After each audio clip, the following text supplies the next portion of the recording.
E a tua visão sobre o final dos tempos, qual que é? Cara, Jesus vai voltar. Jesus vai voltar em Jerusalém. Jesus vai reinar. A igreja vai reinar junto com ele. A Jerusalém, cidade ou Jerusalém, o mundo inteiro? Eu creio que Jesus volta em Israel, físico, Tá. e vai estabelecer Nova Jerusalém, desce junto com Jesus. Jesus vem para reinar junto com os cristãos. Agora, eu sei que existem diversas versões. Eu, particularmente, entrei na universidade crendo numa versão, mudei, fui mudando. Hoje eu diria assim que todas as discussões que eu já tive em relação à escatologia, eu acho que traz mais divisão do que união. Porém, uma das coisas que me pauta em tudo isso é, eu preciso crer em algo que dá um futuro e que não mata o músculo missional. Por quê? Eu acho que muitas vezes quando a gente fala sobre o final dos tempos, como se fosse uma coisa muito iminente. Eu cresci numa época que, não sei se você lembra, talvez você lembre, ou talvez isso ficou só dentro do meio evangélico, uns filmes chamados Deixados para Trás. Sim, claro.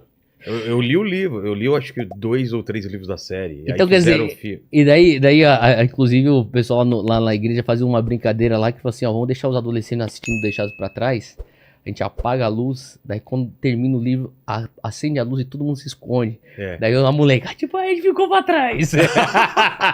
É porque tem avião que cai, né? O É, piloto some e tudo. Daí outro dia meu primo Arrebatamento, né? mandou um videozinho lá do menino que fez com o irmãozinho dele, ele deixou a roupa na cama, Sei. não, no sofá, controle do PlayStation, o jogo rodando e um barulho de trombeta. Aí o moleque voltou, cadê meu irmão? Ele foi embora. Eu fiquei. Fiquei. Então, quer dizer, o que eu acho que assim, às vezes causa um pânico, cara, que mata o músculo missional. Então, cara, eu vou plantar a igreja pra quê, cara? Eu vou estudar pra quê? Eu vou trabalhar pra quê? Então, eu falo pras pessoas, perguntam, o que você crê? Eu falo, eu creio que Jesus vai voltar. Eu creio também que Jesus deixa claro que ele não sabe nem o tempo, nem a hora, só o Pai sabe. Eu creio também nos sinais do tempo. Mas se você for para pensar, eu acho que tem muitos sinais que estão acontecendo hoje que talvez não sejam iguais aos que aconteceram no passado, mas a humanidade já passou por crises incríveis, né? Então, você pega assim na Inglaterra, na época dos irmãos Wesley, de John Wesley, Charles Wesley, eles viveram uma Inglaterra assim totalmente corrompida. Então, assim, degradada. Então, e você vê um avivamento que vem e restaura valores na sociedade. Então, eu temo que às vezes quando a gente fala demais, e não que a gente não deva falar, a gente deve falar até porque isso é bíblico, e a gente deve orar Maranata porque isso é bíblico também. E eu creio na segunda vinda de Cristo, não acho que isso aqui vai ficar tudo bom e de repente isso aqui automaticamente fica num lugar perfeito. Não acredito nisso. Eu acredito que Jesus vai ter que voltar realmente para trazer a restauração plena. Mas eu também creio que o reino de Deus já está aqui. Ele não está aqui na sua plenitude. Então a igreja está num ponto de tensão entre o reino aqui e o reino ainda que está por vir. O reino que está por vir vai vir na sua plenitude na segunda volta de Cristo. Então, nesse ínterim, nós precisamos realmente continuar cumprindo o que a gente chama a grande comissão.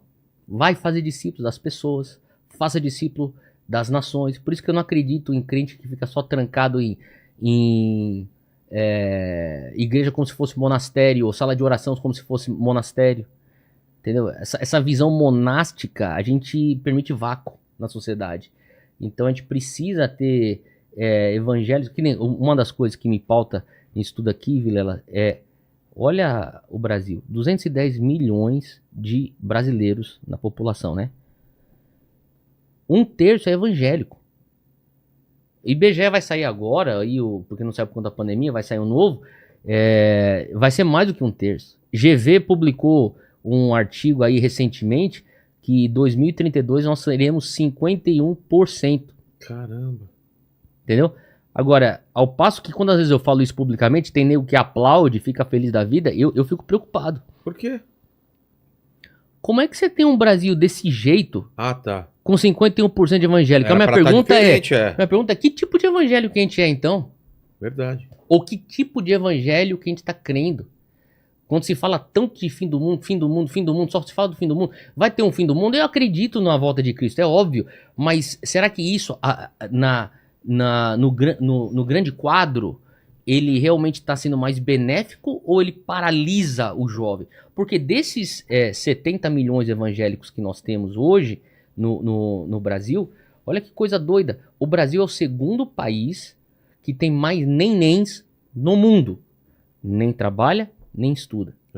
Se for para pensar, de cada 5 jovens brasileiros de 15 a 30 anos de idade, 1 de cada 5 não trabalha nem estuda. Não é nem que só não trabalha ou só não estuda. Não trabalha nem estuda. Então, adiciona a estatística para os evangélicos, não é diferente. Você bota uma juventude evangélica que não está trabalhando, não está estudando, quando deveria estar cumprindo a grande comissão, que é justamente a continuação do mandato cultural de Gênesis 1. Que é o quê? Multiplicar, frutificar. Deus deu pra gente o mundo. Se hoje o mundo tá zoado, é culpa nossa. Então eu fico falando assim, eu não sou uma pessoa, no sentido político, progressista. No sentido político, sou conservador e nos valores conservador também. E no sentido econômico liberal. Mas o que eu vejo é a pauta. Eu falei tudo isso para dizer o seguinte: a pauta do ambientalismo. Eu acho que tem muito exagero nessa pauta do ambientalismo. Mas eu vejo que os cristãos tinham que estar liderando essa pauta. Parece que é um tabu que a igreja não fala. Então vamos falar. Mas eles não pensam 2, 3 vezes para falar sobre os finais dos tempos. Né? Então, falando assim, cara, quem criou esse mundo? Deus criou esse mundo. Tá bom, se Deus criou esse mundo. Você é filho de quem? Eu sou filho de Deus. Tá, então teu pai criou esse mundo. Sim. O que teu pai fez? Ele deu esse mundo para você cuidar. O que ele está fazendo com esse mundo?